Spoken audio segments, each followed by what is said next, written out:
Grab your hammers and unleash your snake! It's time for Ragnarok Season 2. Yes, it's been more than a year since this show came completely out of the blue with a different, more modern take on Norse mythology. If you want a little bit of a catch-up, I do have a Season 1 ending explained, which I'll leave in the description below. But if not, be prepared to get swept up in the town of Edda. Just be sure not to drink the water that damned Util Industries has poisoned it. But before we begin, make sure to like and subscribe. Seriously, only 8% of you are subbed. It'll help me pay for my Norwegian lessons because God knows I'll need help pronouncing Gunugugubam Mountains. Unlike Season 1, which largely centered around our protagonist Magna learning that he is Thor, Season 2 has a new focus: forge Thor's hammer Mjolnir in order to defeat the giants. That's the main conflict of Ragnarok, a show named after the final battle between gods and giants which will eventually lead to the end of the world. The Util family are the last remaining giants, and giants want to sow as much chaos in the world as possible, as opposed to the gods who want law and order. The Utils own Norway's 5th largest company and use it to pollute and poison the town's drinking water. In fact, when the company is exposed for this, along with tax evasion, they actually threaten to move all their jobs to China if they're reprimanded,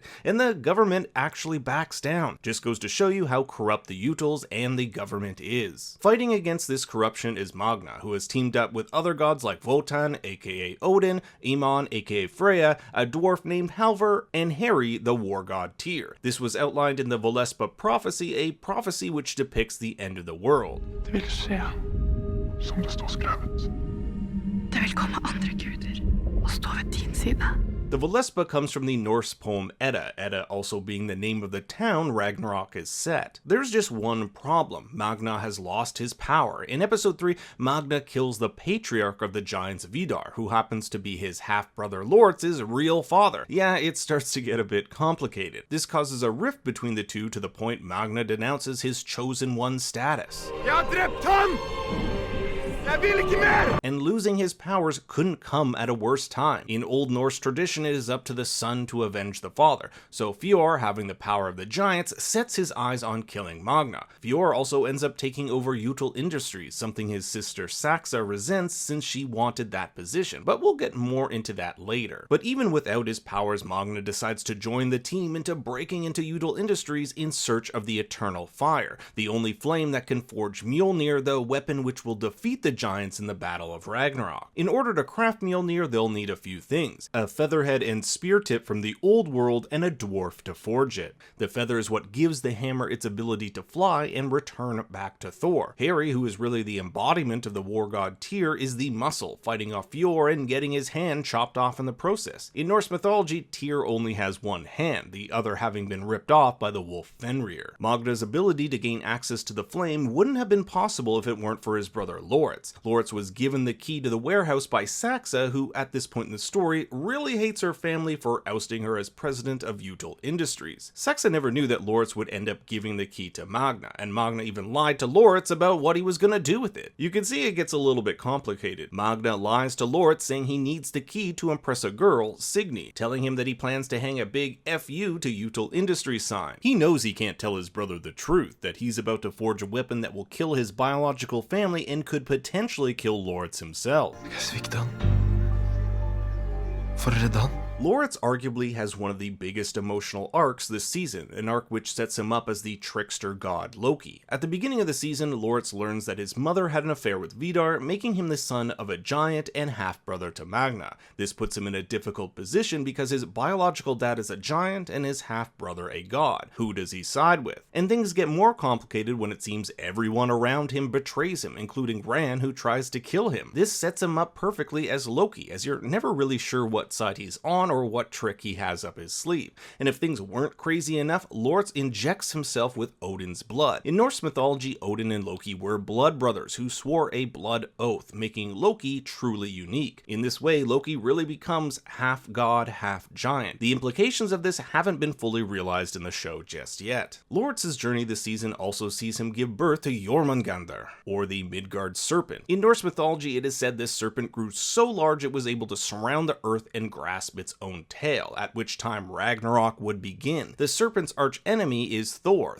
ultimately killing it. These clues help us see where these storylines could take us in future seasons. In mythology, it's never really explained how Loki gave birth to the snake, but in the show, the snake is surgically removed after being diagnosed as a tapeworm in Loritz. Just how Loritz came to acquire this tapeworm is also not known. However, we do know it started to grow shortly after he had his outing with Vidar, in which he ate a raw reindeer heart and was shown his healing powers. The final episode is titled All You Need Is Love. The line Loritz says to Magna after being convinced Magna's using the key for love. The irony here is that it's Magna's love for his brother, not Signy, that is making him forge the hammer. Magna is able to successfully forge it and escape, running home just in time for his 18th birthday.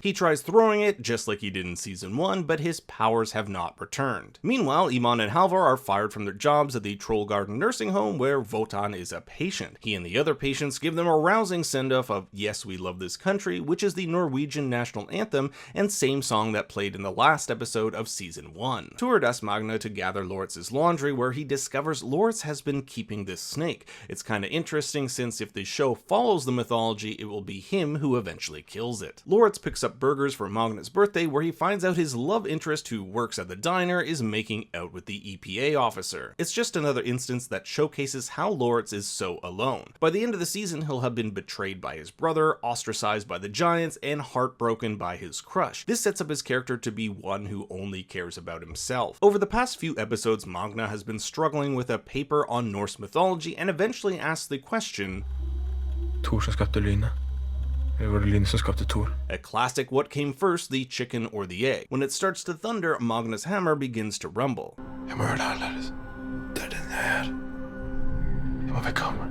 Which is coincidentally the same line I say to my romantic partners. Unlike a few episodes ago, Magna has embraced who he is, the chosen one, and only when he realizes this do his powers come back to him. Loritz does not approve, believing that Magna'S betrayal and forging of the hammer brings him one step closer to killing him. Jeg kan drepe meg også. Ragnarok punished Saxa. After all, it could only have been her key that opened the warehouse. This beating, along with her ousting as president of Util, will see her allegiance shift. With his powers back, Magna heads to the Utils, where he'll find Saxa beaten up. And in one of the strangest turns of the season, Saxa offers an alliance of sorts, saying that the two of them together could rule everything. She'd be able to take over Util, and he'd be able to kill Ragnarok. She then attempts to grab Magna's hammer before grabbing his other hammer. Yes, Saxa and Magna make love. I personally felt this turn wasn't quite earned in the show, but I can see what the writers were trying to do here, because in Norse mythology, Saxa is a lover of Thor and ends up birthing two of his sons, Modi and Magni. She never becomes Thor's monogamous lover, so expect a lot of drama to come out of this relationship in season 3. After they do have sex, Magna remarks how it doesn't feel right, and that's probably because gods and giants are arch enemies, and this isn't supposed to happen. Meanwhile, Ran and Fjord try to kill Loritz. They believe he gave the key to Magna to forge the weapon that could kill them. However, they don't know that Loritz was tricked into this. And just when it looks like Loritz will be a goner, Loritz says he has the one thing that can destroy Magna for good. He's of course referring to the world serpent they watch him release at the end of the episode. Magna arrives and uses his sick hammer to chase off Ran and Fjord. He asks for Loritz's forgiveness, which we never get an answer. And in the final scene of the season, Loritz unleashes the rapidly growing snake into the fjord as Ran and Fjord watch on, the final shot being of Loritz's amber and blue eyes, signifying his half-god, half-giant blood. Now, there's currently no word if Ragnarok has been greenlit for season 3, but it's clear season 2 has set up a ton of potential storylines. Will Gree come back from the city? Will there be a time jump? How will the Utils gain the upper hand? And whose side will Loki eventually gravitate towards? I want to hear all your thoughts and theories in the comments below. Thanks for watching, everyone. Please make sure to like and subscribe. It really means a lot for me and the channel, and for more bad takes, you can follow me on Twitter and Instagram at ThinkStoryYT. Until next time, remember, Daddy loves you very much.